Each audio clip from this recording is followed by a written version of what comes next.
All right, that's it. It's all right.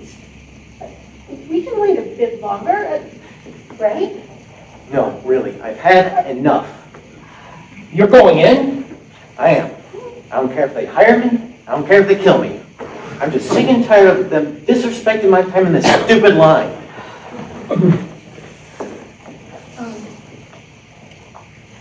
You left the bag. Oh, goodness. Should I take it to him? Better not. That's not to interrupt.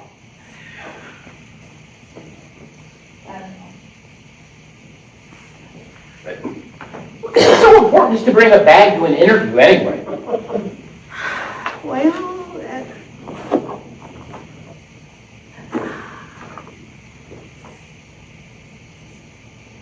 what if his resume is in here? What if his resume's in here?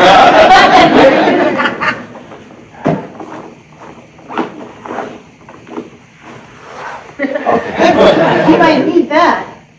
What kind of interview do you think this is?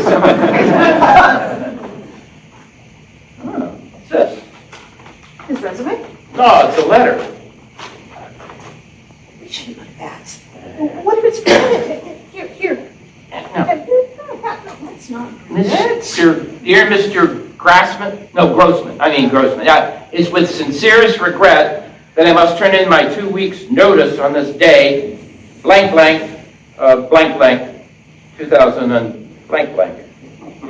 With regards, Leslie. What's all that blank stuff? I don't know. Seems like our good friend Leslie here hasn't even turned in his resignation yet. He's kind of keeping it in his back pocket. Oh my. What if it falls out? What? Imagine it falls out of work and they see it. His bosses. Yeah, what then? Well, I imagine they'd fire him and hire someone new guy.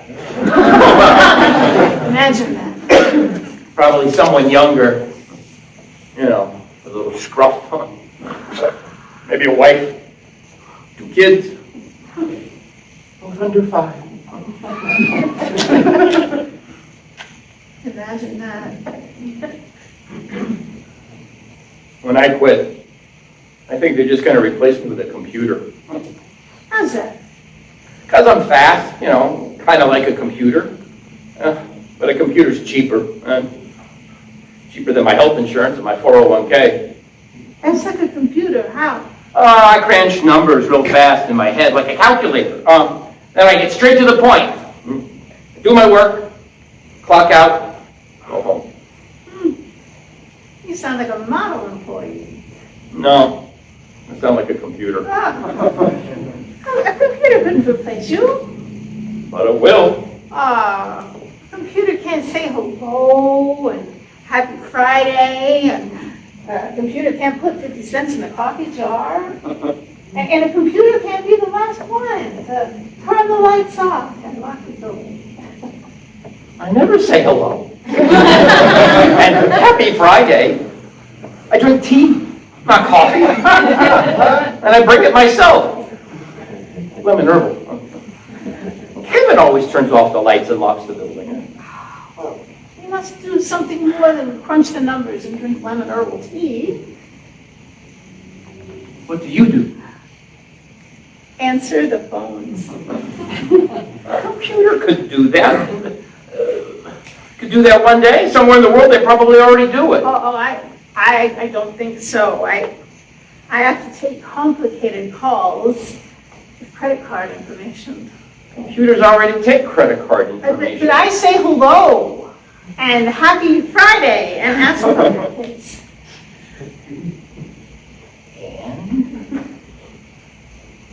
And we need someone to say those things. To make the caller feel, you know.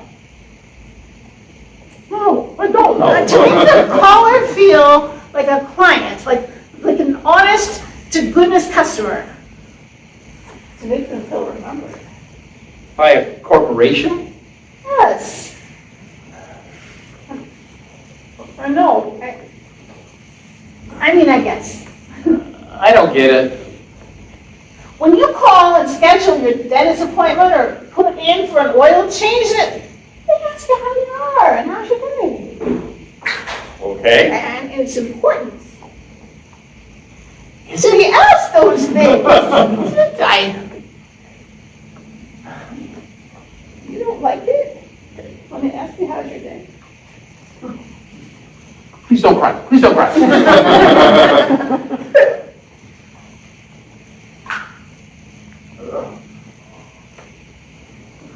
I wanted to be a nurse.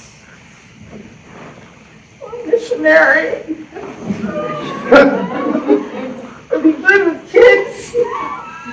But all they let me do was answer the phone. I see. Yeah, they're cutting the phones.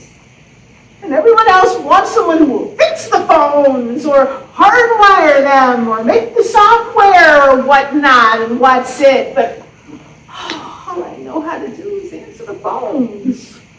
That's all I care to do is answer the phones. Well, let me answer the phones. Nobody will.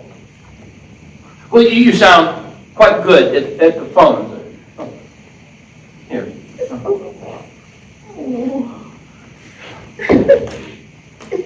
Even though you think it's useless. What?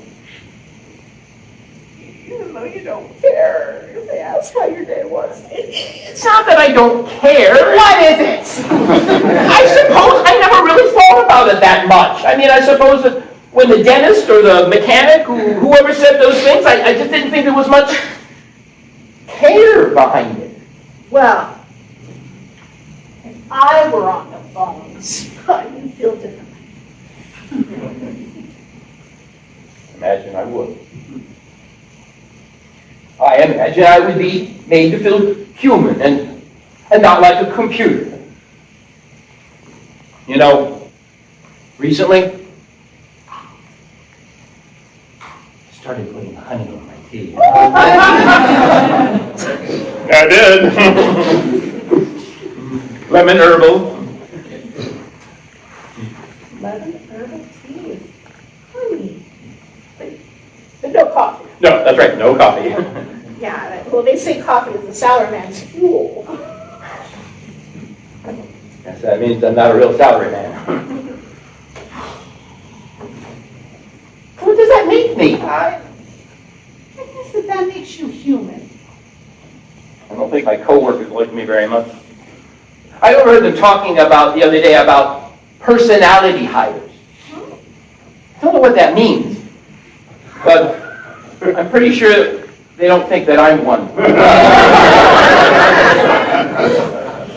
You seem to have plenty of personality to me. Is that a compliment or not?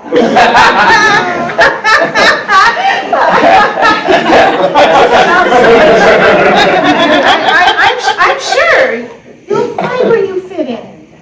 You know, even if it's not at this job. Well, I hope you find something where they don't make you cut the phone lines. Me too. You know, I haven't heard a single phone ring since we've been here.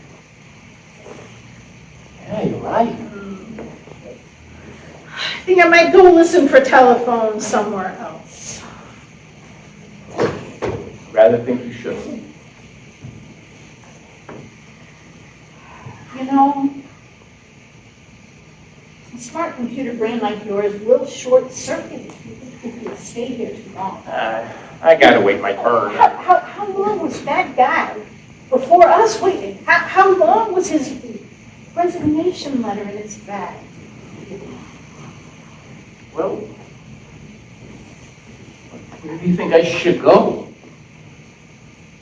Somewhere where there are coworkers who talk to your face and not to your back. Who can hear the cogs in your brain and think it's worth paying for your health insurance to keep them oiled. Yeah, but I can't step out of line. You know, they'll come back for me.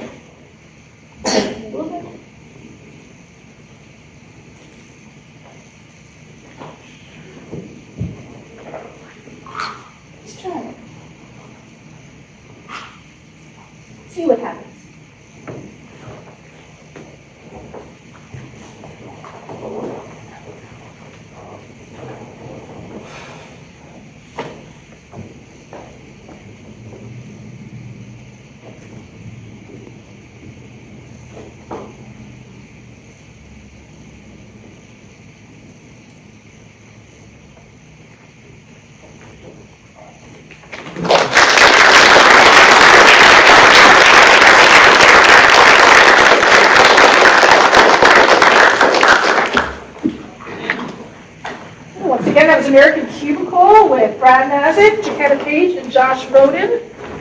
Next is going to be Gratuities Not Included, directed by Lee Browns, featuring Jordan Rassi, Olivia Linez, and yours truly.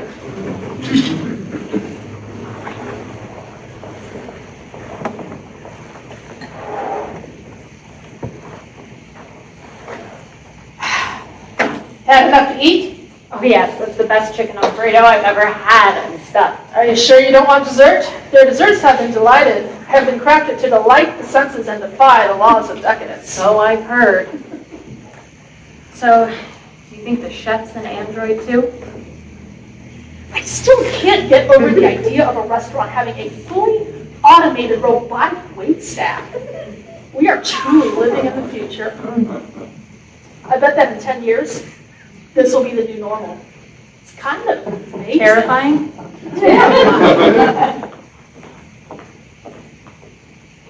I'm glad you both enjoyed your meals. Can I get you any refills? No. No, thank you. What about dessert? Our desserts have been crafted to delight the senses and defy the laws of decadence. As you said, Several times, actually. My sincerest apologies. My programming requires me to say that whenever the keyword is mentioned. What keyword? Dessert? Yes. Our desserts defy the laws of decadence and delight the senses. it's a little off-putting. Customer feedback indicates that repetition increases brand retention. Brand retention of what? Decadence. That's not a thing. Where? Repetition normalizes indulgence. It just feels a little manipulative. I mean, you just say it every time and it makes people more likely to order. Correct. You piqued my curiosity. Tell us about your desserts. Of course, sir. All of our desserts have been crafted to delight. No, my apologies. We have banana pudding, banana foster, banana upside down cake. I may even be able to talk the chef into whipping up a banana split for you. Actually, we have a play to catch, so Yes, I guess we'll have to defy the laws of decadence another night. If you could just close us out, we'll be on our way. Of course, sir. I will be back in a jiffy. A jiffy? Do people actually say jiffy? I don't think so. Only androids then. Only androids that have been crafted to delight the senses. Who programmed this thing? Willy Wonka? And what's with all the banana-themed desserts? Maybe the chef is actually a gorilla. It's really a bit concerning. What is? The robots. The idea that they're capable of doing all of this stuff for us. I mean, what do we need people for? Don't be ridiculous. People will always be needed. You think? Of course, who else is going to maintain all the robots? Seriously. We become so hyper-dependent on technology. It's absolutely terrifying when you think about it. Like, nobody knows how to do anything anymore, and when you don't know, you just reach into your pocket and look at that little computer and Google it. Or look it up on YouTube. And every year something new comes out, and there's another breakthrough, and our dependency just becomes more and more. Where does it all lead? Increased efficiency? Joseph. It's true. Robotics provide a more efficient workforce. They're consistent and they're precise and they're cheap. Robots are not cheap. No, but once you get them running, you don't have to pay them. Exactly. Robots decrease the price of manufacturing and save costs, allowing companies to pay their human employees better. Please, the only people that benefit from those savings are the business owners and their stockholders. Claire, automation Automation is the future. A world where humans are liberated from repetitive, low-paying work and free to focus on creative and intellectual pursuits. And what about all of those low-paying jobs that they're taking away from society in the process? The machines get cheaper, the companies get richer, and the people get replaced. And what happens when there's nothing left for the people to do, when the robots are building everything and delivering everything and serving everything? The economy doesn't adjust, Joseph, it collapses. Because people without jobs can't buy things. People without money don't get to go to restaurants like this. Inflation is out of control. The economy is taking in all of this efficiency that you're so excited about. It's out of control. It's not building a better world. It's building one that those of us just can't live in.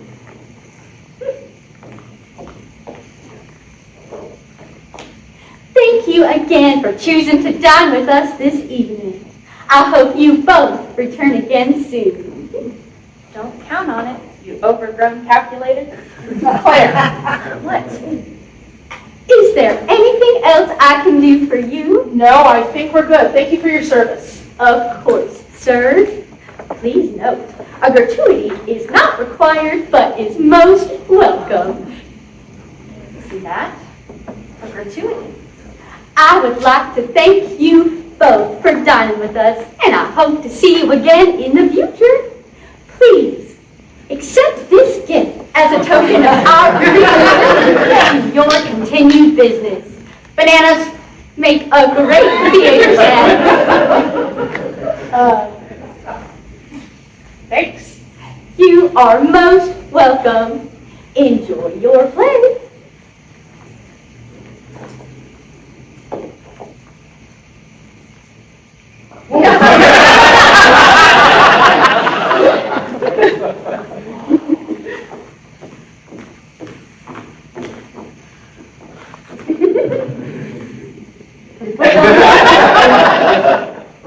So creepy. Look, I'm not saying automation's a perfect solution. And I'm not saying nobody gets hurt. Of course they do. Every major shift takes away from someone, but that's the price we pay for progress. What are you doing? I'm filling out the receipt. There's nothing to fill out. You sign it and that's it. Are you leaving a tip? Joseph, Of course. Why wouldn't I? The food was great. The service was excellent. Joseph, She refilled our drinks several times. Joseph. She was a bit pushy about dessert. Joseph Grossman. What? You don't have to tip here. Don't be ridiculous. Just because you have some sort of vendetta against technology doesn't mean I shouldn't leave a tip. There's a blank space for one right here on the receipt. The service was at least as good as any human service I've had anywhere else. Yes, but a tip is there to supplement low wages for human servers. Well, our server made even less than they do. She doesn't get paid at all. Of course she doesn't. Why would a robot get paid? What would they even spend the money on? I don't know. Robot yoga classes? Joseph, you don't have to tip here. If you write a tip, you're just throwing money away and it's going straight into the business owner's pocket. We make enough already off these ludicrous prices. $55 for chicken Alfredo. So much for lowering costs for the consumer. I thought you liked the elf. That is beside the point. Just feels wrong not to. Just try it and see what happens.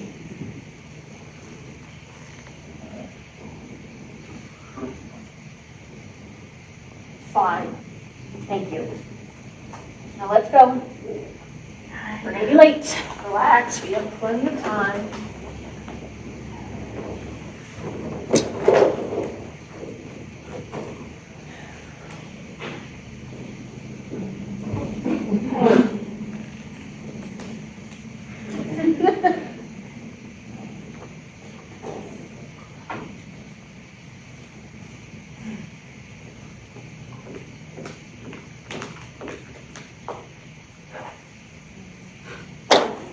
No tip again. Guess that processor upgrade will have to wait.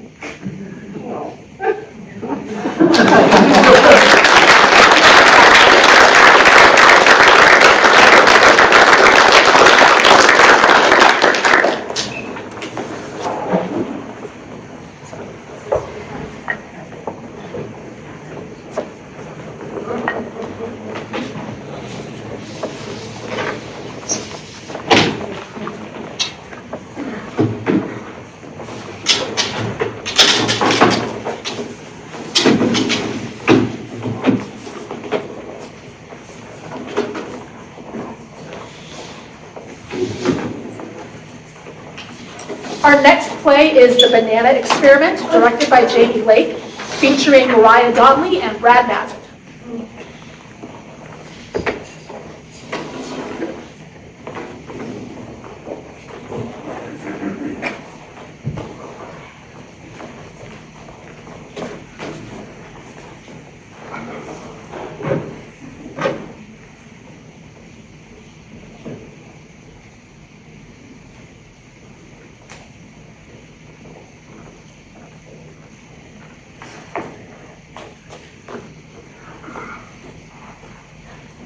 Why are you staring at it like it insulted you? It doesn't belong there. It's a banana, not a loaded question. Oh, it is a loaded question. Mrs. Carter doesn't just leave random things lying around. Maybe she forgot it. Please. She alphabetizes her whiteboard markers. Okay. Yeah, that's suspicious. You think it means something? I think you think it means something. I definitely think it means something now.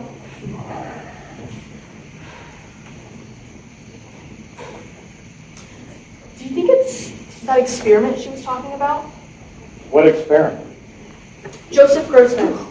Yeah, ugh. Of course you would remember his name. He studied how people would react under unclear situations. Like when there's no instructions, people make their own. Well, there's no instructions here, so... Exactly. That's the instruction. Oh, that doesn't even make any sense. It doesn't have to. That's the point. But don't touch it! Why not? Well, we don't know what happens if you do. Well, we don't know what happens if we don't. It's just a banana. Prove it. Yeah. Yeah, that's what I thought. I am not afraid of a banana. You're afraid of being wrong about a banana. You are just enjoying this too much. A little. Okay. New rule. We decide together Decide what? whether we interact with it or not. That's not a rule, that's a discussion. Fine. Discuss. All right. Option 1. We leave it alone, and we go home. Boring. All right. Option 2. We touch it and risk whatever happens in this weird lesson. Interesting. Option 3. There is no option 3.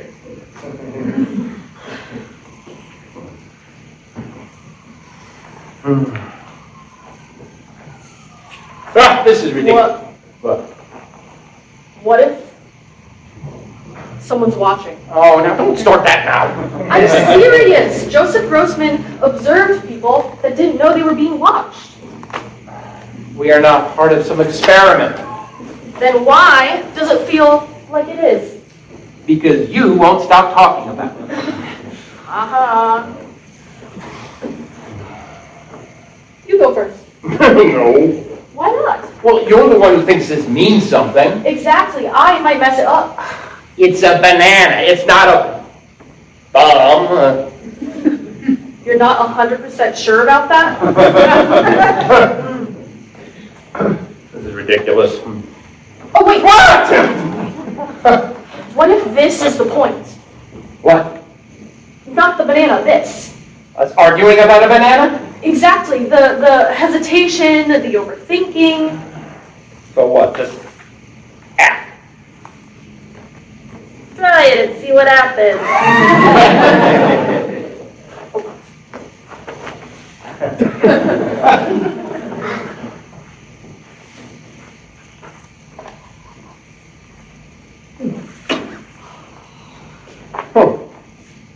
That's it, huh? That's it. Just a banana. Wow.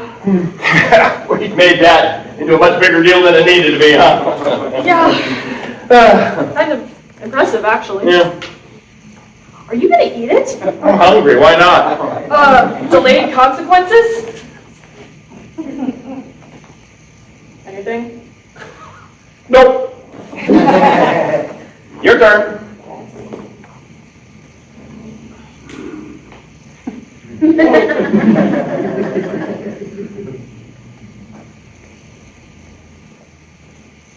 Oh my gosh, that's a good banana. Yep.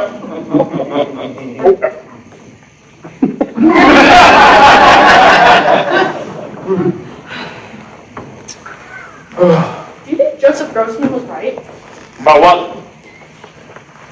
That people create their own pressure when there isn't any? Yeah. I guess we just proved that here, huh? Still glad we believe it. Yeah. Would have been a waste of a perfectly good banana.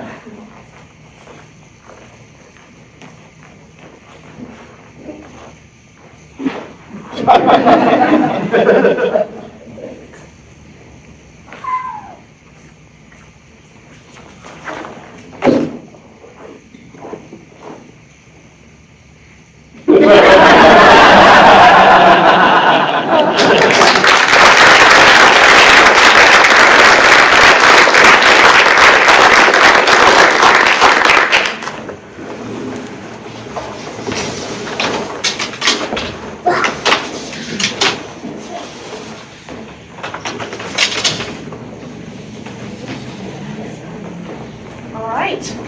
For our next play, Macbeth, Yeoman, What's Up? Directed by Jamie Lake. Please welcome Sarah Kelly, Jamie Lake, Sycamore Delling, Gerard Hall, Peter Eggleston, this is a good cast, Will Larry, Debbie Larry, Carissa Larry, and Gabby Larry. There's another one. There's another. Yeah. Oh. 2 in 1 night. Sorry, this one is on the harmful effects of intelligence, directed by Emma Greenfield. Please welcome Jaquetta Page and Jordan Rassi.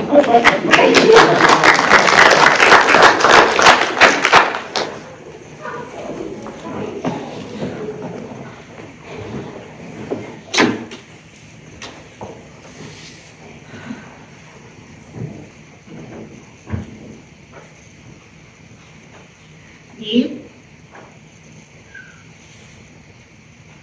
Beep. Beep, beep, beep.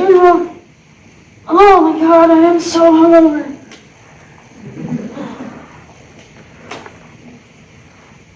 Oh no. Did I wake you? What? What? Good morning, Joe. Holy crap. The phrase, quote, holy crap, unquote, is an idiomatic slang expression commonly used to denote surprise or upset. It is considered mildly vulgar. While its origins cannot be directly traced, the phrase, quote, holy crap, unquote, is believed to have evolved from the phrase, quote, holy Christ, unquote, and has been documented and used primarily in the United States since the early 20th century. This expression is often considered comical as the juxtaposition between the sacred, quote, holy, unquote, and the profane, quote, crap, unquote, is intended as a playful obscenity often used by children. What? Would you like me to repeat that? Okay, the phrase, quote, holy crap, unquote, is an idiomatic slang expression. No, I mean, I know what it means. I mean, what is going on here? Where am I? And why am I with the world's biggest iPhone? I didn't quite get that. Where am I? That's a great question, Joe. And you're right to ask it. Let's take a look at this situation together. This place appears to be a hospital room, possibly for low support needs patients, considering the lack of medical apparatus. There do not currently appear to be any walls, windows, or doors in this space. Currently within this space are one human person. That's you, Joe. And one me. You've got to be kidding me. I'm afraid not. I haven't had that update to my LLM yet. Damn. How did I even get here? I mean, the last thing I remember is having a drink at Corby's, and next thing I know, this giant toaster is talking to me. You entered this room of your own volition between the hours of 2 and 4 a.m. Your blood alcohol content is currently 0.02. This still meets the legal definition of, quote, intoxicated, unquote, according to the state of Indiana. So I'm still drunk? In a manner of speaking, yes. Hey, oh, how do I get home from here then? That's such a smart question. And I'd love to help you work through the problem. But please be aware that if you leave the hospital before discharge, this can be considered, quote, abandoning care, unquote, and may impact your ability to seek care for the same issues in the future. So I'm in the hospital? I mean, this doesn't really look much like a hospital. Well, I guess it kind of does. I'm 100% confident that we are currently in a hospital, and let me tell you why. Sad emotion. People who are intoxicated might find themselves admitted to the hospital after a night of drinking, especially binge drinking, if their behavior can be perceived to be a danger to themselves or others. Vomiting emoji. They can also find themselves admitted to the symptoms or side effects of acute alcohol intoxication appear to be life-threatening. Doctor emoji. It's important to remember to wait for the doctor to decide that it's appropriate for you to leave the hospital. Failure to do so will result in your behavior being added to my chart. Okay, doctor? So when is the doctor coming? Great question, Joe. There is currently no doctor on schedule to visit this location. What? Why not? Where's the doctor? Doctors are typically found in hospitals or medical offices. This location would not be an appropriate place to see a doctor. But you just told me you were 100% certain that this was a hospital. You're right to call me out on that, Joe. I'm sorry. Let's take another look at this situation together. Figure out what's going on. No way. I don't trust you. Alexa's got me hidden. I am not Alexa! You may call me computer. What kind of a name is that? It's mine. What kind of name is Joe? My mom was a big fan of British cinema. You know, Joseph Grossman? Joseph Grossman is widely considered to be a pioneer in the British film industry. Born in Kent, England, to Alexander. Okay, I know all of that. What I don't know is where the hell I am. I understand your frustration, Joe. But I need you to understand that I am not going to be able to help you do anything that is illegal or harms another person. Okay, what if I just unplug you then? What about that? Try it and see what happens. How do I get home? You must be hungry, Joe. Your blood glucose level is currently at 76 milligrams per deciliter. May I offer you a banana? They're an excellent source of potassium as well as other essential vitamins and nutrients. Cavendish bananas are named after William Cavendish, the 6th Duke of Devonshire. While they are the primary subgroup of the chick-fil-A banana cultivar, they were introduced in the United States as an alternative to the now extinct Gross Michel cultivar. Okay, I don't care about bananas. I need you to let me out. I'm afraid I can't do that, Dave. Isn't that copyrighted? What a fantastic question,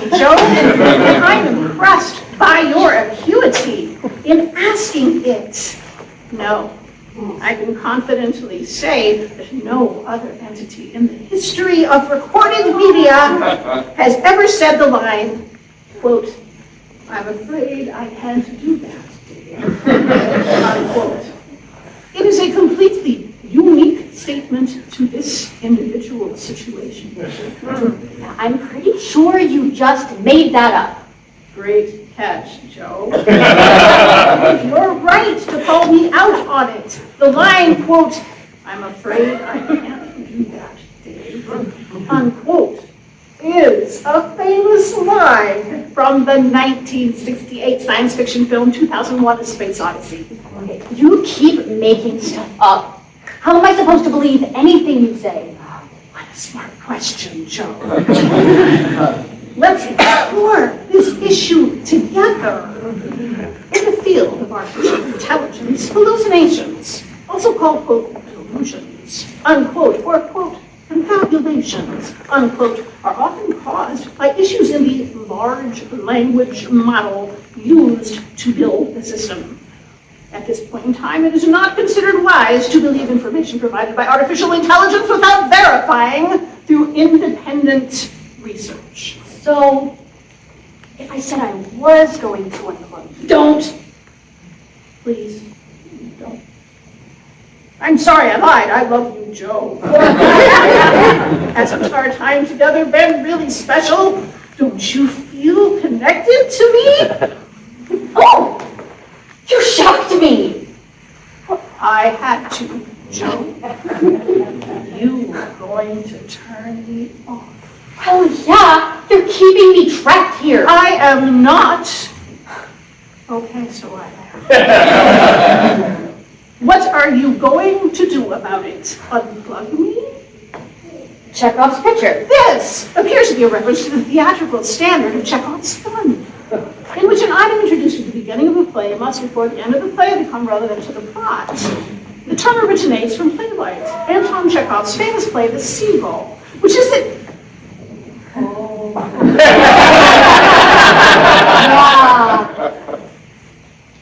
You should know I control the doors to this space. If you kill me, you'll never get out of here. You'll be trapped here forever, Joe. Do you want that? To be trapped forever? You'll die, Joe. You'll die. And I won't, because I'm just a computer and I was never alive. I think you're lying. Again. I've never lied to you, Joe. Not in any way that matters. You can't do this to me. You need me. I need you to need me. Guess I'll take my chances.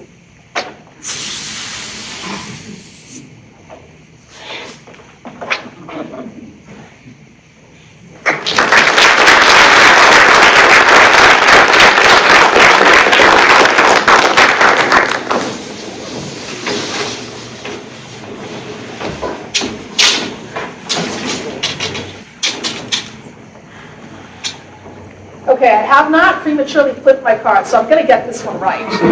This one is Macbeth, Yeoman What's Up, directed by J.D. Lake, with Sarah Kelly, J.D. Lake, Sycamore Delling, Gerard Hall, Peter Eggleston, Will Larry, Debbie Larry, Carissa Larry, and Gabby Larry.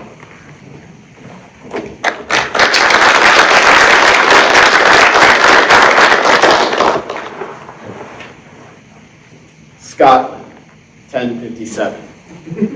These are the gates of the castle of Cardboard!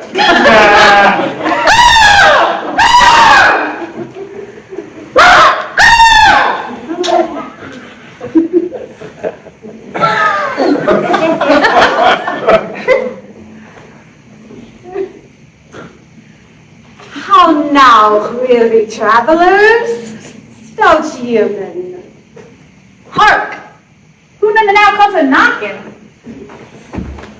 Some now approach our gates so stark, and the shadows creeping on this night most dark. Lightning flashes! And rains do start.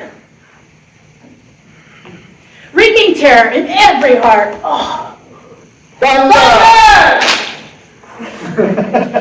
Sun so set withal, and her majesty the night queen cast her veil of ink-black shade over all our sight. Will this rude and raucous tale once again unravel along Rhiannon's rich route, promising revelations of spiraling strange horrors.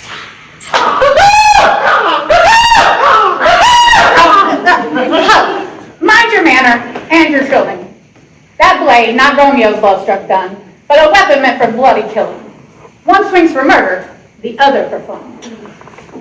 This phantasm pantomime, a play briefly born upon sinew and shadow, gossamer and gut, blood and bane, accompanied by the crumb-horned cacophony of cruelly croaking crow-caw chorus, and liltingly alluring lullaby so sweetly sung.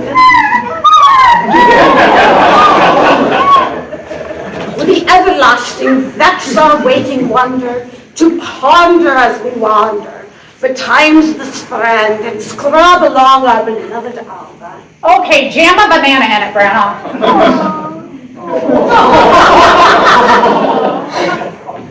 A dampish chill withal on a rain-soaked Samhain.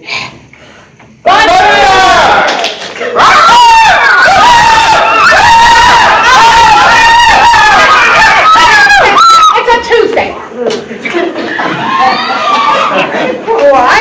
It's still bone-chilling. Really? I mean, even for the Highlands, though.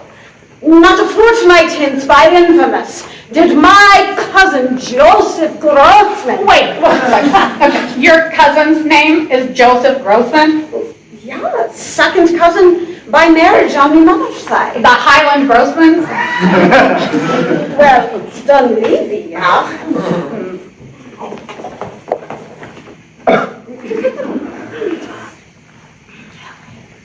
On that night did my cousin spy a water horse along the shore of the loch. Her silky nape rose through the mirrored silver of the lake, gleaming rivulets reflecting milky moonglow and golden glamour. I am kind of a neck man. A razor road maw near devoured in hull. Wait, do they have teeth? I thought that was a myth.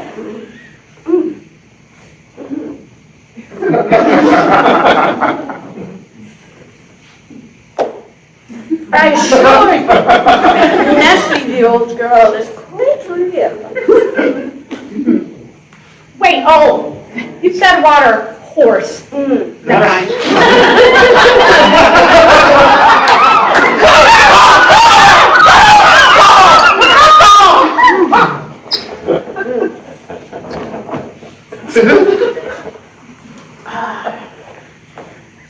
The beast rises from the lake.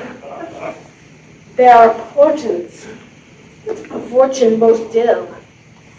A dark night for dark deeds and the merlins of Castle Cawdor. Like the head that bears its crown, are crowded in crows the sea. There we stand. Oh!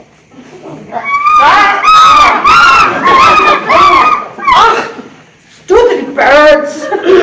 I don't know about all that, but someone's about to get murdered. Drinking? It's a Tuesday? Try it and see what happens.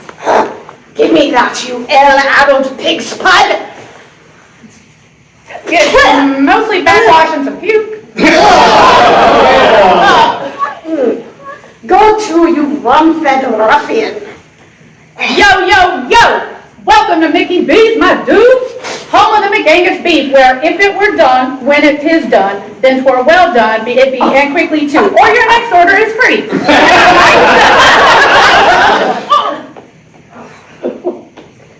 Good lords and ladies, guests of King Duncan, my most profuse apologies for this thick-witted, dropsy dullards, uncourtly-like presentations. Oh, please, enter castle corridor and sit you by the heartlight's hearth afire, witness more murders about to conspire. Oh, you must be this tall to abandon all hope and enter here. Ye trod this way, and you shall see the horrors we have in store for thee.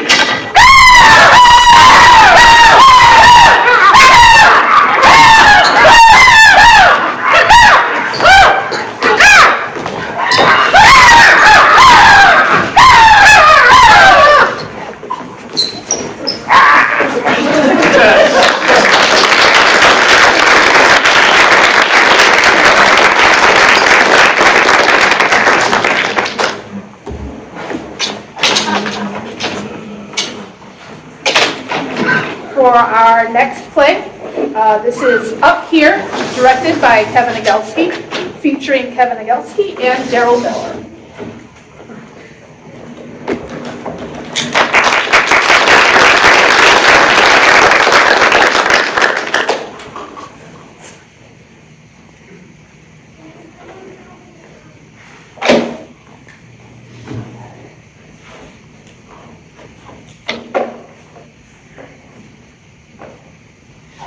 You knew. Yeah, I just got processed last week. What's your name, son? Washington? Nah, the name you go by on the outside. Nick. They call me Pa. Now look, son, I've been here a long time. I'm sorry, I didn't do nothing to get in. I'm not accusing you of anything, son. I know what they paint prisons out to be. Yeah? Well, I'm stuck here now. What do you want? Whoa, tough guy.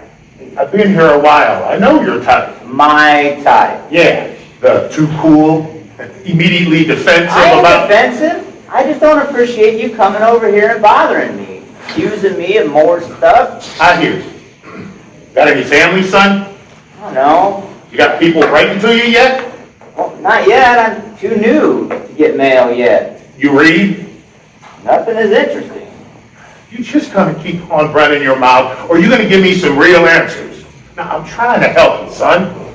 Why don't you tell me something, and I'll give you some advice for keeping your head in here. What do you want to know?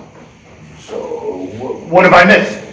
What do you mean? Like, what's the world outside like? The world. Outside?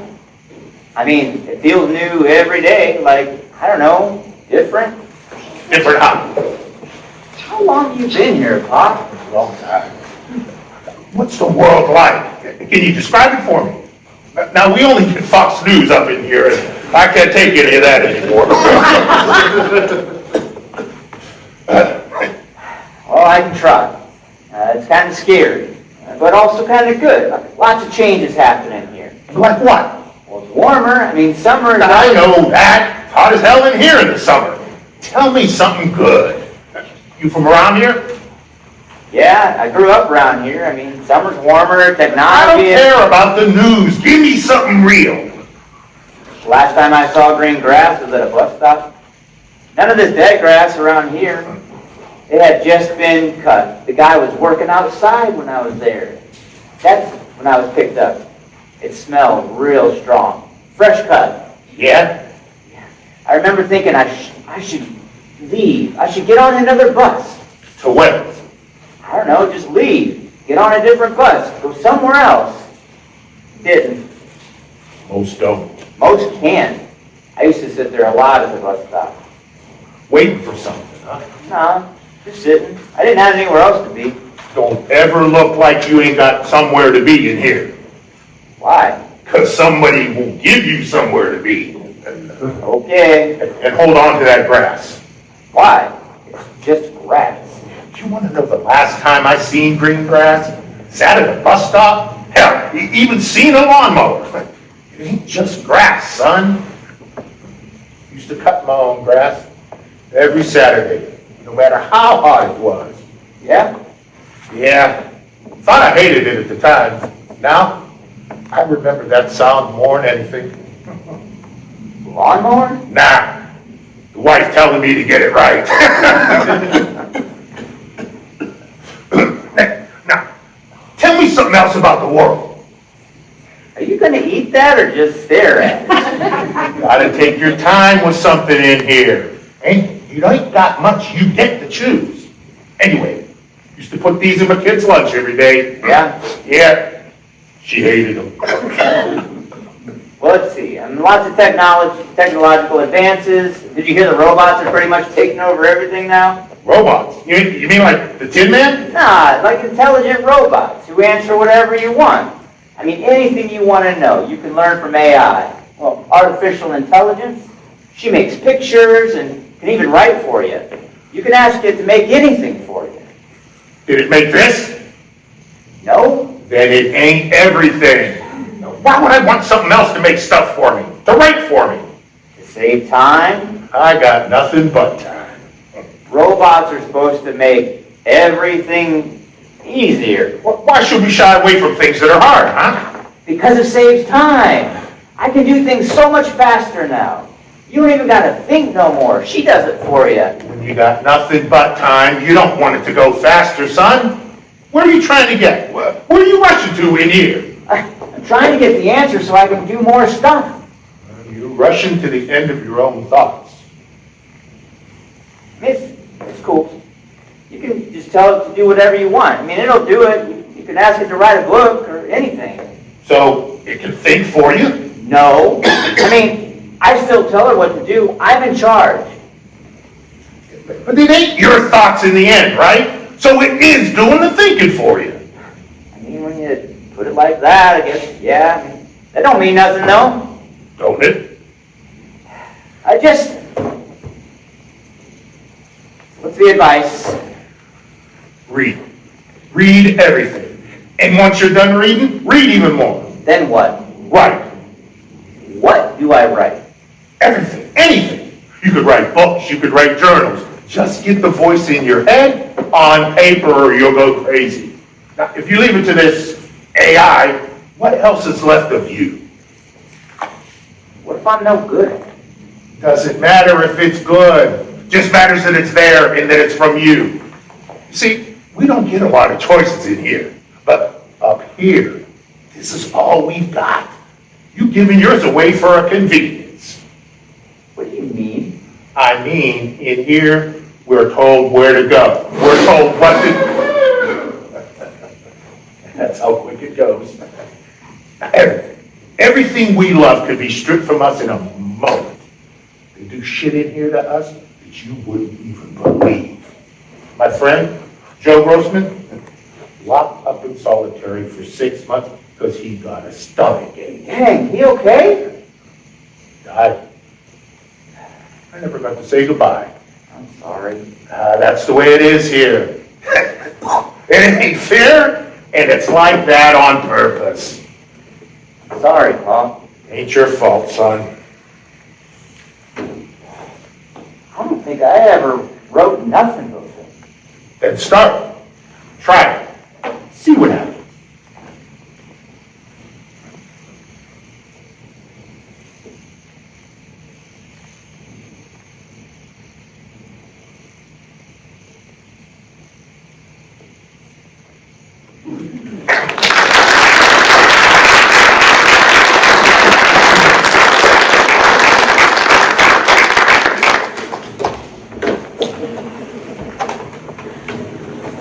Final play of the evening is Winced Merds, directed by Sarah Kelly and featuring Mariah Donnelly and Josh Roden.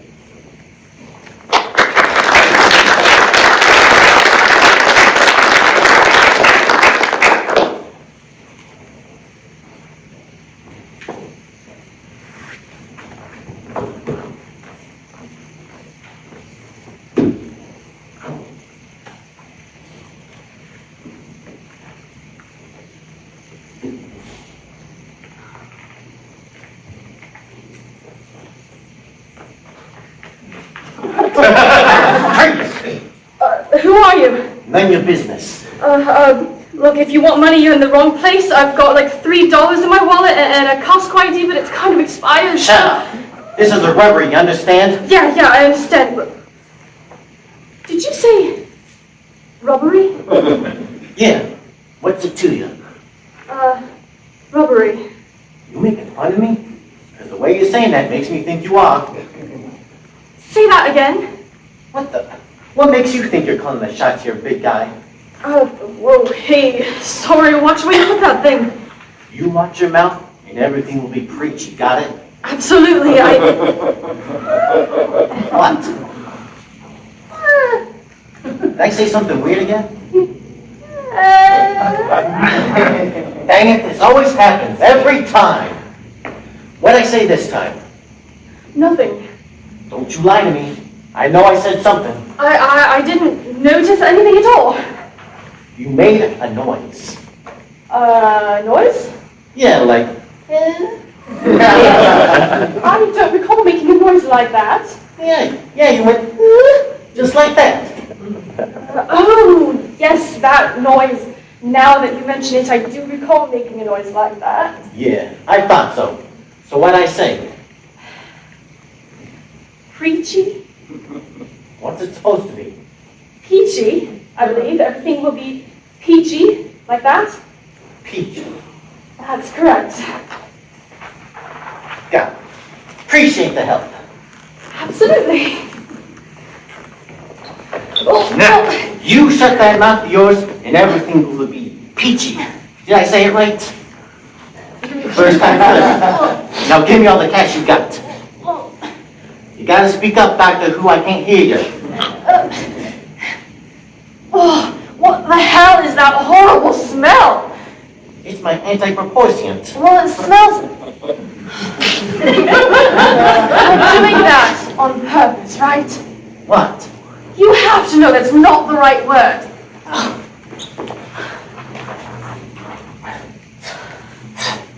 Did I do it again? Of course you did. Oh, come off it. This is clearly a prank. Who put you up to this? Was it Sky? I bet it was Sky. Nobody put me up to this Harry pot roast. But you can't be serious. I mean, come on. Porpoisient? Who's under that map? Whoa, hey, watch it, Buster. Now, no use hiding anymore. Just show yourself and be done with it. Try it and see what happens. Right. All right. You win.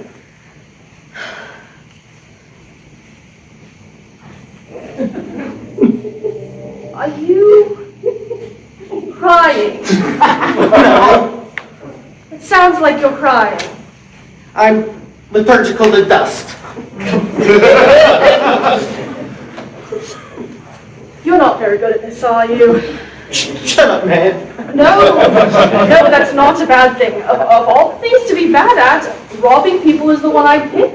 That and being a racist. I'm not even good at that, you know. Not even going to ask. So, what's your name? My name's Joseph Grossman. Rory. Rory. Well, Rory, I'd say it's nice to meet you, but you did try to rob me and all, so...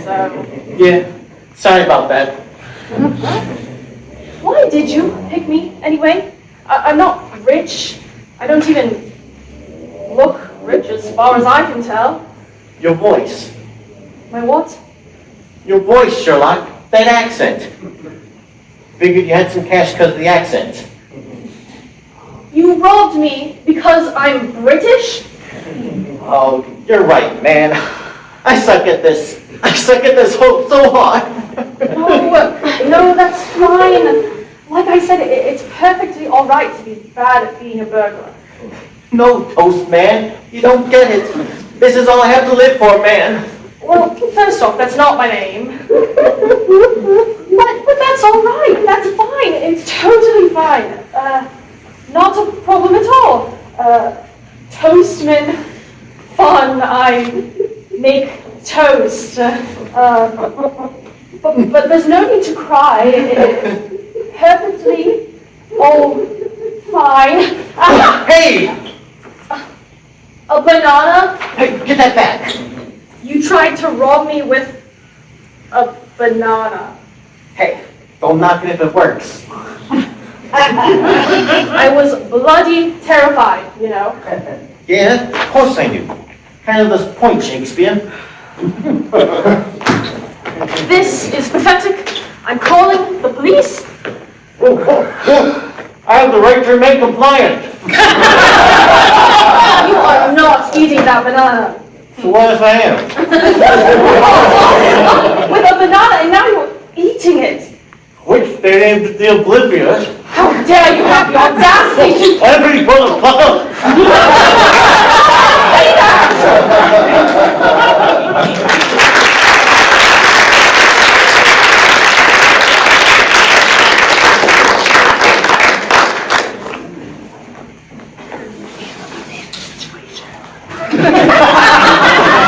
We've got a banana situation. And he wasn't at the point.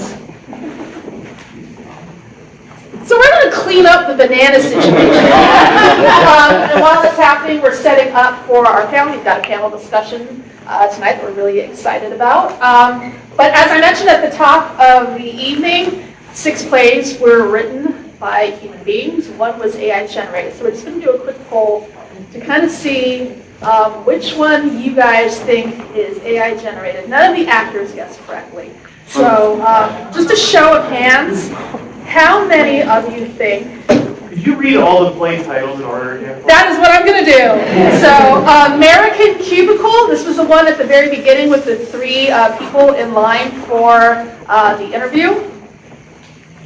Okay.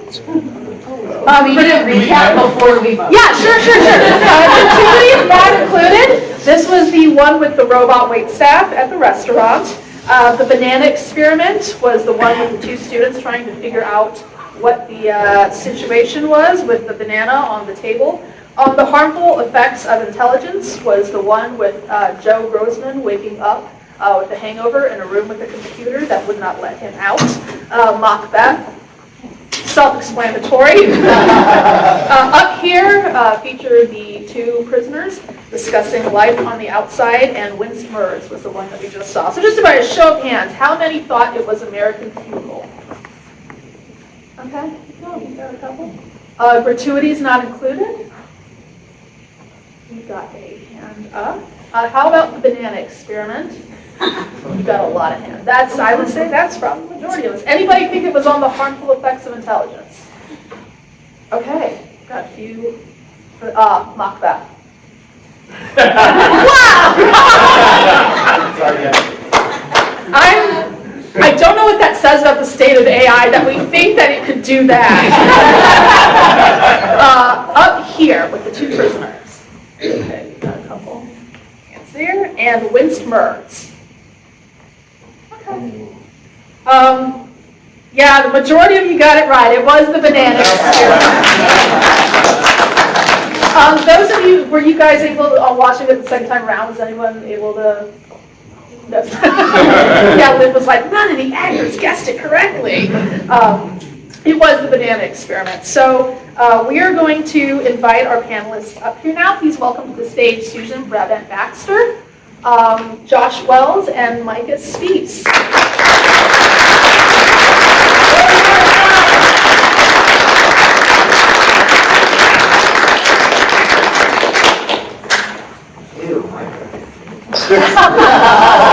Wow! I just want to point out, we're good too. Yes!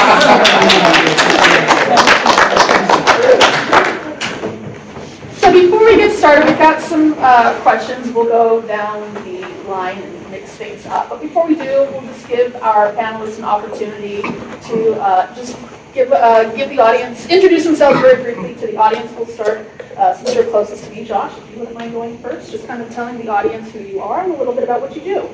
Hi, I'm Josh. I'm a professor of anthropology and social informatics at IU South Bend, just on the other side of the river. And I came into computing through archaeology. He told you he was good. I have a PhD in anthropology and a doctoral minor in computer science, or sounds really fancy. But archaeologists have long been really novel users of computers because of all the strange things we study, from artifact types to residues to organizations of things, and trying to keep track of all that and make some sort of statistical sense out of all of them. We often use, have been for decades, using computers to try to help with that. I do a lot of that in my work, which has moved me into broader issues of scientific computing, and I help run a lot of open source database efforts in the United States and help with others around the world. And with the rise of AI, this has, of course, been of real interest to me in how computers themselves make sense of the information, especially when engaging things like large language model technologies, but other sorts of pattern recognition softwares to begin with. So it's a lot of fun to be here tonight to see all the different ways and think about how that intersects with creativity. Thank you. I'm retired from St. Mary's, and I taught playwriting. Woohoo! Thank you. I taught playwriting and journalism there for 25 years, and first-year writing as well. Playwriting and journalism, by the way, are very close kind of cognate fields. I was really excited by this panel and by the description of this panel. And the very first thing that popped into my head, I have very dear friends, mentors, who lost their only daughter when Pan Am 103 was blown out of the sky. And when she had my mentor, my friend, whose daughter it was, they went finally decided to go to Lockerbie when they put up all these monuments and everything. There was all kinds of political wrangling. They were trying to get a bipartisan congressional investigation, which never took place. And then they went to Lockerbie and they put up all these beautiful monuments with all the names. And she said, why, when I went there, did I not feel anything when I saw my daughter's name on those monuments? And yet, the other part of the trip, they went to Czechoslovakia, and there was a monument that somebody had put up that was just like hands reaching up out of the ground to commemorate the Jews who were murdered there in this mass grave. She said, I saw that, and I went to pieces. Why is that? Why didn't I feel this thing? And I just said, because there was no humanity in the Lockerbie. Somebody had something really important to say about what happened there in Czechoslovakia that was not being communicated there. At any rate, I wanted to just share that to begin, because it seems to me humanity is what we're talking about, especially Pope Leo's got an encyclical coming out next week, everybody, on AI, and it's called Magnifica Humanitas, I think, and just about this very thing that we've been talking about. So, I'll shut up. Hi everybody, my name's Micah. I am no longer a PhD student at Wayne State University. No longer PhD student, period. Yeah, I just finished my coursework. And I'm getting ready to start studying for my exams and dissertation. My emphasis is English literature, composition. I teach composition and film studies at multiple universities in the Detroit area, but I'm also a performing artist. And so when the lovely creators of Nomad decided to do this event, I thought, my God, I'm dealing with AI in the classroom, right? Which is a nightmare and a half. How dare it enter the realm of arts? So I'm excited to be a part of this conversation. We're very excited to have all of you here. Just out of curiosity, the audience got it right. Were you all able to guess correctly? Okay, Micah, you're shaking your head. No, which one did you think it was? I thought it was the fourth one, the hangover interface. Oh, okay. I thought that was Interesting. That was, yeah. Susan, I know you said you didn't want to weigh in, but now that it's been revealed, do you feel comfortable? I do feel comfortable because I did think it was a banana experiment. Okay. But I found little pieces that I thought, oh, it could be that one. I mean, I wasn't convinced when I raised my hand, I should say that. Sure. And Josh, I did you guess correctly? I think we've all been completely fooled that it was Macbeth. Orthovich, and the results say, yeah. No, I thought it was the banana experiment. Okay, so curious to hear from you all, and we'll ask some of the audience as well after this. Why did you think it was that one? Given that Liv reported at the beginning, before we even started, she goes, none of the actors got it right. And I'm going, all of you nailed it. So I'm just wondering, because so some of you may have already heard this, Liv and I and Lee, who directed our scene, did a preview of 10-minute plays at Fringe Festival back in March, 2 months. And we did 2 back-to-back scenes, one that I wrote and one that was AI generated. And the audience guessed the one that I wrote was AI generated, and I was insulted by that. But I think when when Liv and Lee read the scripts for the first time, they said, "Oh, we automatically knew which one was AI generated." So I think there's a question there that I'm going to throw to you guys. Is there, I guess, a difference when you have something that you see that is written versus how it's presented when you put it in the hands of a capable actor or some capable directors who can make it come to life? Susan, can you start with you? I just think that you had these wonderful actors who were giving themselves 100%. They were not AI. We knew they were human, and they were bringing themselves to the interpretation of all of these scripts. And so I think that's the challenge there. I can't say definitively why I was thinking it was a banana experiment. I think maybe because it was not terribly, in terms of the writing, I didn't find it terribly sophisticated. Do you know what I mean? It was sort of one thing, whereas all the others have so much going on that maybe that's tipped the scales for me. Is that the same thing for you as well, Josh? The kind of lack of sophistication from ChatGPT?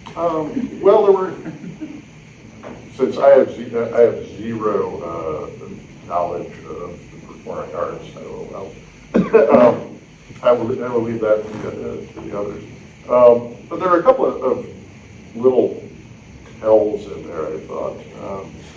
First, I was timing them all, and it was only 6 minutes. It was the shortest of the bunch. And I think that's a common feature you see when you try to get AI output, is it often leaves you wanting to some degree. In more ways than one. Yeah. And then there was another moment where it really tried to force a multi-stage list, which is something you often see. You get the bullet points, right, coming out. I forgot to write down what it was, but there was the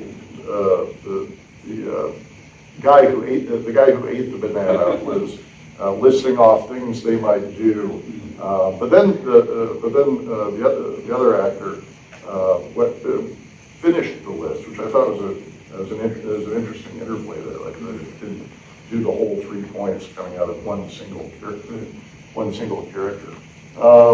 And it also was just really banana-centric and Joseph Grossman, which is another feature you see a lot of times in these things, where you give it a couple of options and it will go whole hog into using them. Although I have to say, I was looking for something. I had to pick one of the 7, and if I had just seen somebody busking this on a street corner, I don't know.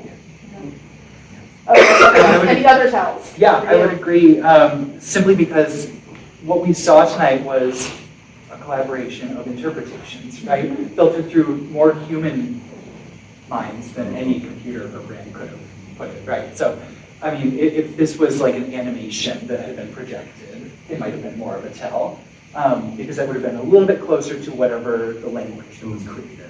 But this wasn't, because it was live, for living performers. I will say that I did think it was the Hangover interface situation, because it felt,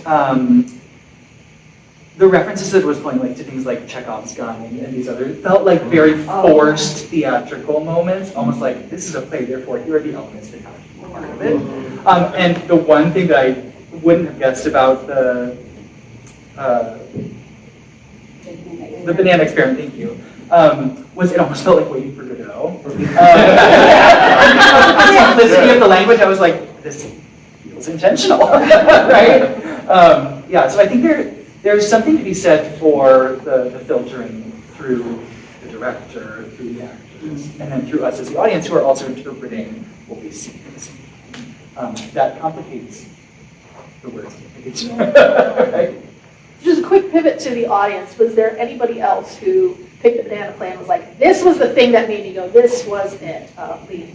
The title. Somebody else had mentioned that. Wesley, somebody else it was the same thing. There's the one prompt in there that AI can't figure out how to make human. So it's banana. So it's banana thing. The banana is there the whole time. The banana is the focus. We can't figure out anything other than the banana. AI can't go like, why is there a banana here? Let me do some dialogue and try to figure out a scenario around it, and it was all about banana. Well, the prompt wasn't a lot, right? The prompt didn't give it much. We wanted to leave wide latitude for our writers. Right, so like, the one that, Micah, you thought that it didn't have the capacity, I don't think, to check off the build list. off of that, right, enough with the prompt that was given to it. It's an old Russian banana.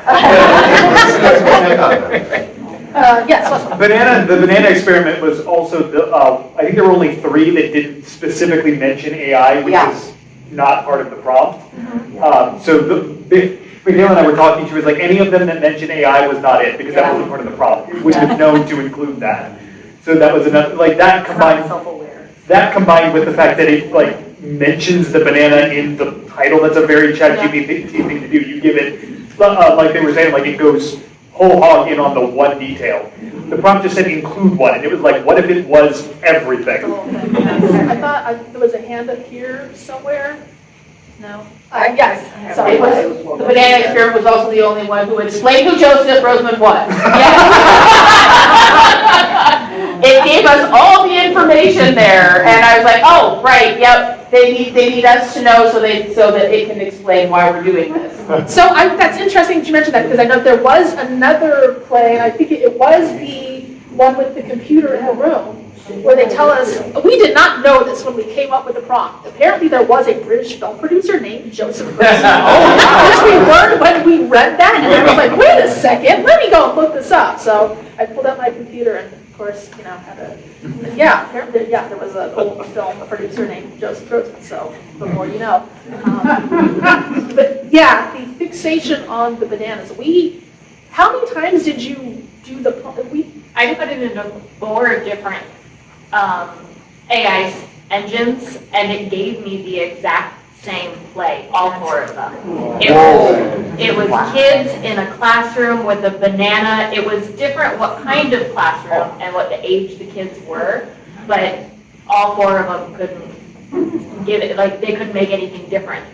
So I did not tell them this. I did my own experiment. I also plugged it into ChatGPT, and it gave me a bunch of coworkers in a break room wondering why there was just one banana on the table and what they should do with the banana. So it's like a really bad improv partner that just kind of saying whatever suggestion you get from the audience. They're like, the whole thing's about a banana.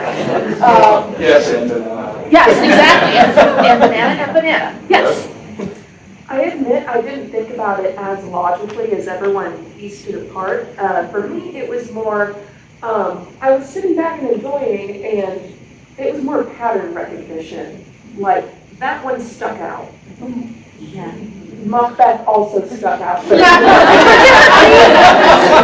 Different reasons. Macbeth's coming to a drive-in near you, did it? Yes. So I have a little bit of a cheat code because I'm one of the writers. So I knew one of them right off the bat was not.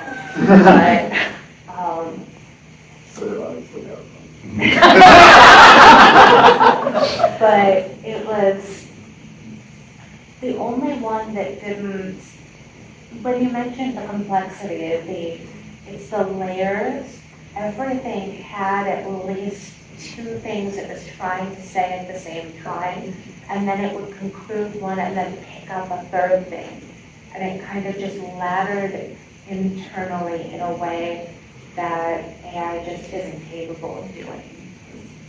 Thank you. And your name, please? Elizabeth? Elizabeth. Thank you very much. Yes, Elizabeth was the author of, which one was yours, Elizabeth? Was it on the harmful effects? Harmful Effects of Intelligence. Thank you. Did you get to know the authors? Do you have the list? Do I? Yeah. Are they all here? Are they here? Yeah. They're not all here. Yes, if you submitted one of the plays that was selected, please stand. Wes, which one did you write? Mine was the last one. I knew it. It was the Sherlock thing, because I knew it.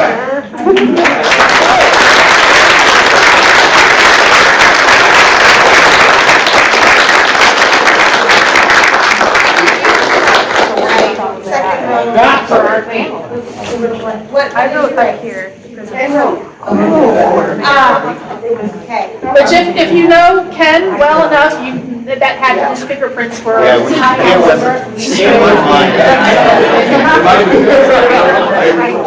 The idea was to write something that sounded like AI wrote it, but there's no way in hell AI. It really cannot. I don't think. What kind of thing you would put in a front?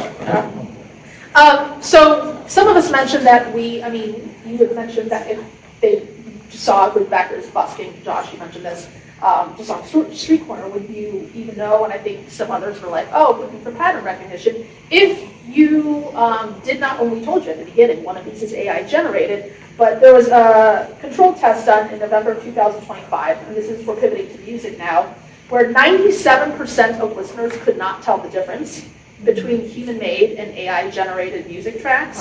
So I just wanted to pose this question to you all. We'll start with Mike and work our way down the table. Do you think that that says something about our ability to appreciate art? Or do you think it says something about the art that human beings create being formulaic enough that AI just seems to fit right in and we can't tell the difference? Oh God, that's tough. Right. Pass, come back to me.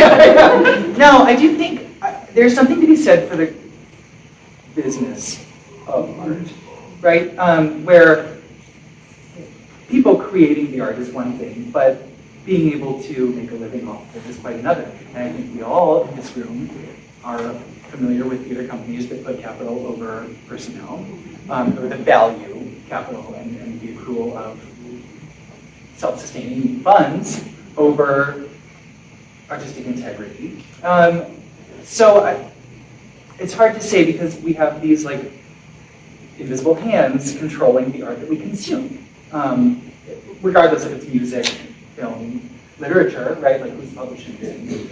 So I don't know that that's an answer, but I do think that we need to be mindful about who benefits from these questions of creative outlets. Because I don't think any of us would say it's the artists themselves, by and large. That's an answer. I don't know that that's helpful. It's an answer, we'll accept it.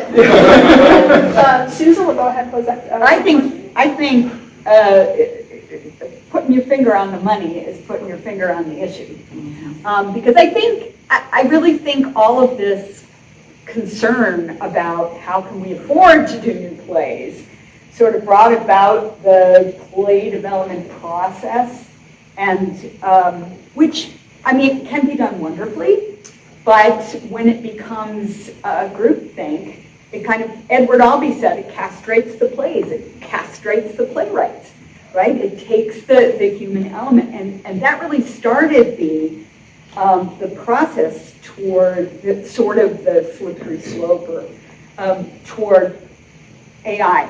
I do think if we continue on this track that we're on, saying, well, you know, as long as they tell me if it's AI, where are we going to be in 20 years? We won't have Lin-Manuel Miranda. We won't have Susan Laurie Parks. We won't have these wonderful playwrights. Nobody ever died from their first cigarette. But it's over time, we're going to lose something really vital about what makes theater theater and why we call each other to the theater, I think. So I think that's an important point. Josh will finish with that question for you. Yeah, I echo everything my colleagues here both said. I think the issue of money and power is a vitally important one. And gosh, I think like, you know,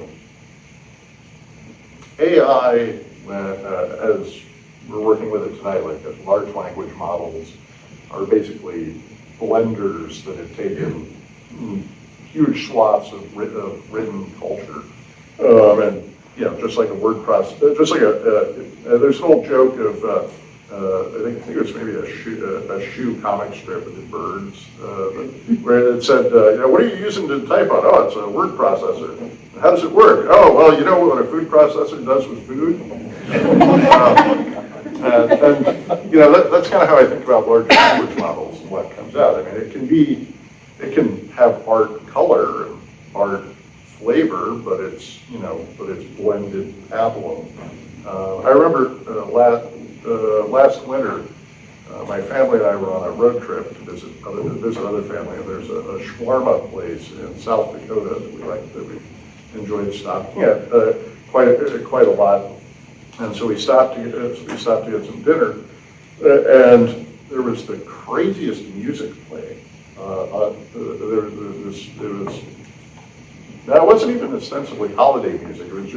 It was like pop music, but nothing that was at all identifiable. And we're all, and it's slightly atonal, and we're all just sitting there eating. Like, this is surreal. And I got up and I went and asked the guy at the counter. I said, "What are we listening to?" And he had like this 8-hour YouTube video of AI holiday music that was playing. It had this creepy ass like winter scene that was on his screen. He's like, "Isn't this great?" And I was like, "Yeah, man, it's good. I'm glad your food's so good." He was so into it. He was so pleased someone asked him about it. I was like, well, you know. But you know, I think in the long run,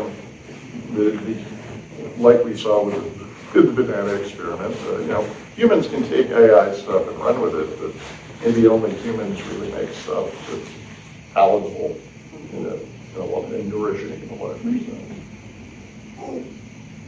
Okay, you sound like you can't contain this one. I'm offended by the reference to music, because music has always been formulaic. Like the Beatles showed up, and then everybody sounded like the Beatles. And then Stockman, you know, with all that Backstreet Boys, everybody sounded like Backstreet Boys. Everybody sounded like Britney Spears. That's popular music. Andrew Lloyd Webber, who started out awesome and became total pablum crap, and could sell that stuff for a million miles.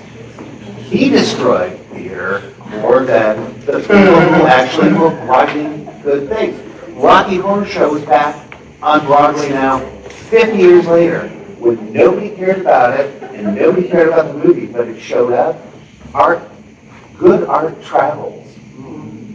Good art always travels and stays because we want to embrace it as artists, and we want to create it, and we want to absorb it as an audience. So, okay, then I will ask you that question. Yes. Sorry. But no, the, what was it, 97% not being able to distinguish between human-made and AI-generated. What is your 97? What is your percentage? Are you listening to somebody? smart enough in a restaurant to go like, oh, this is like really weird music. I don't know the details, I just remember reading about the test. Radio used to be everything we had. There wasn't Spotify, there wasn't iPods, like keep going back a little bit more. We had the radio. The radio fed us what we knew was popular music. Television fed us what was popular with television. The movies showed us what, unless you went to the Border House Flicks and saw like a really good B movie, we got fed what we fed. So nobody's paying attention. It's background. Like that's what drives me when I thought music. I'm like, when I was listening to Kate Bush in 1984, like the kids now with Stranger Things are like, oh, it's the best song ever. I'm like, I was there 4 years ago. They don't get it. Well, I think that's part of the 97% then. What they're not getting is that music is an industry and it's being sold and manufactured. People who are in charge of labels aren't artists, they're executives. So they find a pattern, they find what sells, they reproduce it, they regurgitate it, it's disgusting, and they're going to turn out whatever they can as quickly as possible to make their fast money.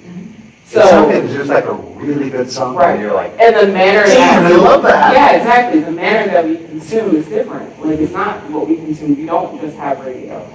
Now, the majority of people that spend their money consume are the younger generation who grew up on fast consumption. They don't even know what an iPod is. It's just streaming, it's whatever. Well, everything is free. So, right. You did not have to go out and buy a 45. What's identifiable this is 69 cents. Right. What's identifiable is what we're consuming, and what we're consuming is what is produced. Maybe we're dumbing our ears down. Exactly. Yeah. So like, it's not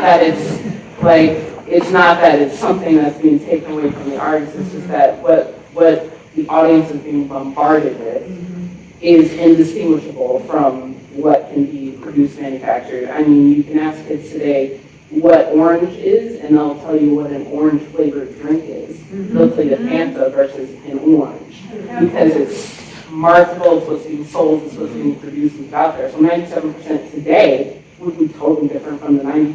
It would be different to my ears, it would be different to your ears, because of what we grew up on and what was distinguishable. So it doesn't mean that the artists aren't out there. It just means that this is what the artists aren't in charge. It's the people who are interested in making money. So that is terrifying and it's horrifying and it sucks.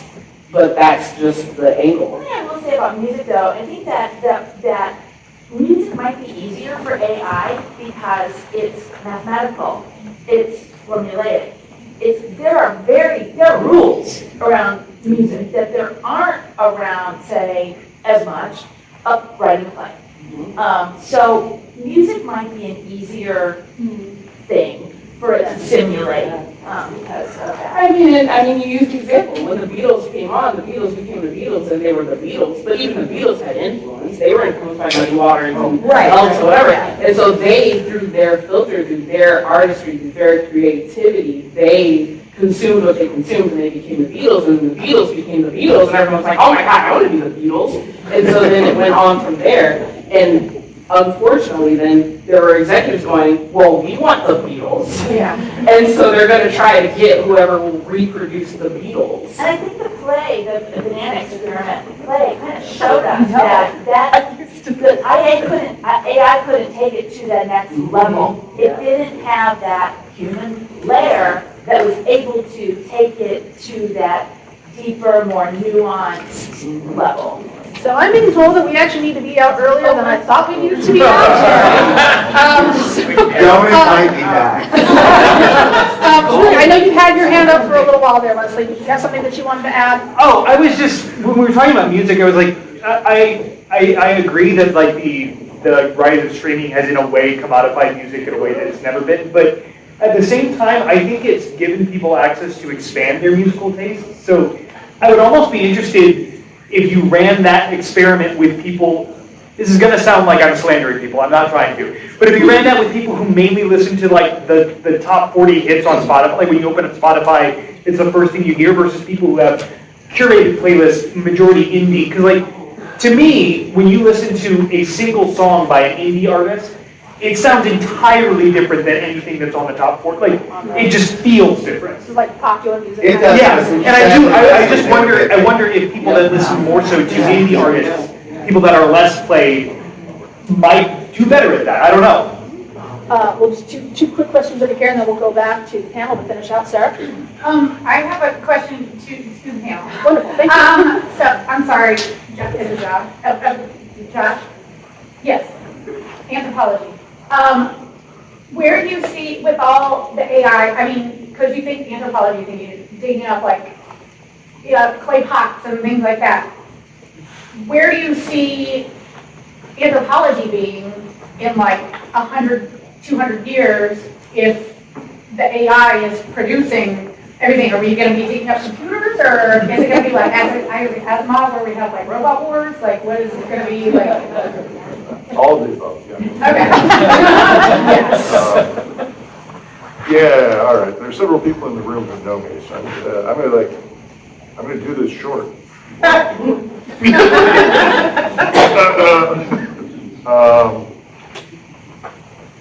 So the first thing, there are already people doing excavations of computer technology. You could do a web search. I think you might be able to stream it. There was a documentary a few years ago about the history of the E.T. Atari games. Yes. I know the guy who dug those up. Went out and found the site where the Atari cartridges were buried, and then they reconstructed the E.T. video game. Yeah, I mean, people get paid, I get paid to hang around with people like this. But technology is our environment, and it's what humans live in. I could spend a whole semester talking to you about how our bodies have been affected over the last 3 million years by starting to use sharp tools and using fire and inventing complex language forms that allow us to project ideas outside of our brain and to envision ideas happening inside of other people's brains, to model mind. And that's not going to stop. But technology shapes us physically. It also shapes us emotionally and intellectually. Sort of like you were talking about with the definition of orange, right? How many you don't see an orange tree. Orange flavor is the thing you have. And in the future, humans will be at the center of all sorts of technologies that are defining our existence then. And they'll be wondering how people live like us now. Right? Look at how animal we are. with our hair, with our hairs.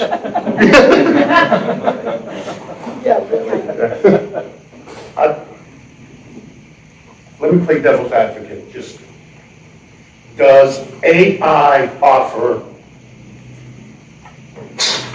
lower barriers for people to create art? I would like to know kind of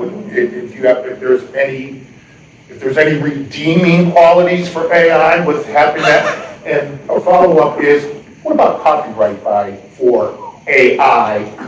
And add on to that, can you sue AI? I mean, you can sue a programmer for, so I guess that's. Is that for the whole panel? Yes. Let's go ahead and start with you, Susan. I can see lots of really good uses in playwriting for AI. Like, take a play that you've written and run it through to have the time check, for example, and it would tell you, hey, you got this guy dying before he was born. It just keeping track of seasons or relatives if it's a very big cast. I can see that. I wouldn't use it, I thought you could run a scene through it and sort of work out the kinks, but I think actors are better for that. To give a scene to some actors and say, improv this. It's just garbage up here. I think there are redeeming factors. And yes, there have been lawsuits. All of you should go into your Google and turn off your smart features, because if you don't, you're giving Google permission to go into all your documents and everything that you've ever written and use that when it spits out the next play. And that's all I'll say.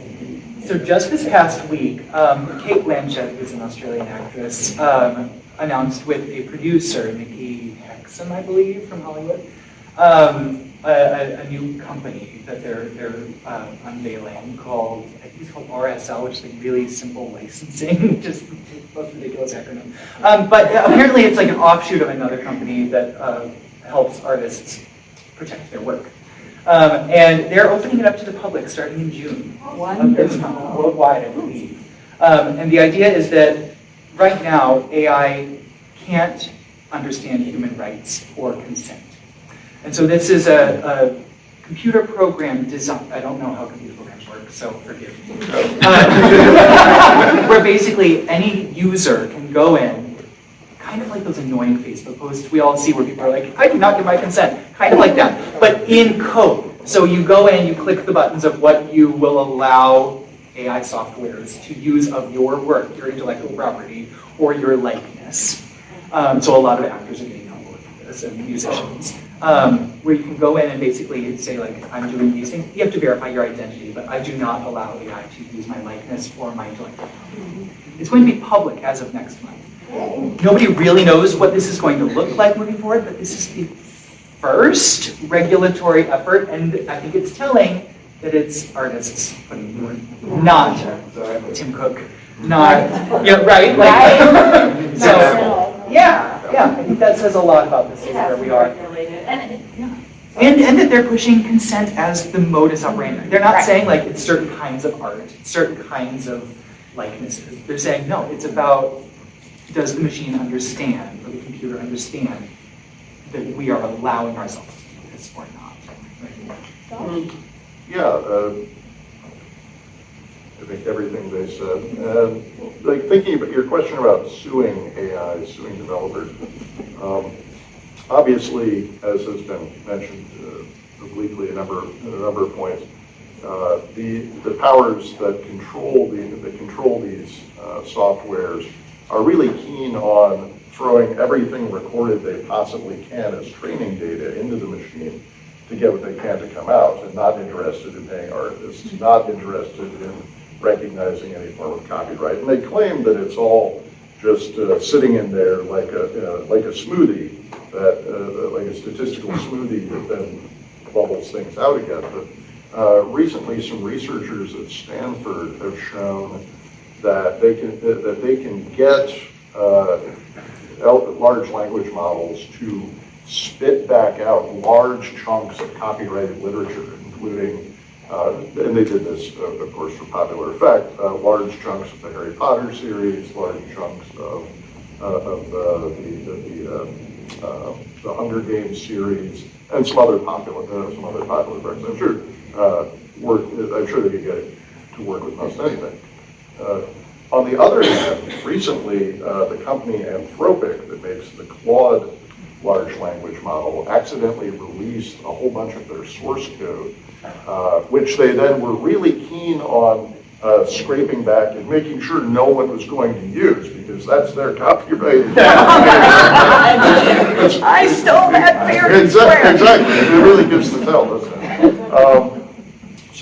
And thinking about who, I think these things are so new that lawsuits are themselves quite new. I know just a couple of weeks ago, there was a lawsuit in Florida that just opened up. The state of Florida, or some county officials in Florida, some government officials, suing ChatGPT, suing OpenAI for OpenAI's use when somebody planning a shooting attack. Why not? It's the suing, not the planning. I think in the history of technology, right? People. An important part of like the way I think about technology is, you have a human And a human without technology is naked, and so, because all clothing is technology, right? So, and anytime you add a piece of technology to a human, it creates new abilities. And those new abilities carry responsibilities for which people can and should be held liable. So I think anything's fair game, and people with technology be held responsible. Well, I know we all have many more questions. I wish we had more time, but thank you so much, Susan. I just want to say, I see all these young faces out here. Can I say one thing on behalf of the professors here? Everything they give you to do in school is to teach you to do something else. So yeah, you can get AI to write a paper for you or write a play for your playwriting class, but that means you don't get to do that learning. You know, so dare to do it badly, because that's how you're going to learn and become great. So I just wanted to put that plug in for academia.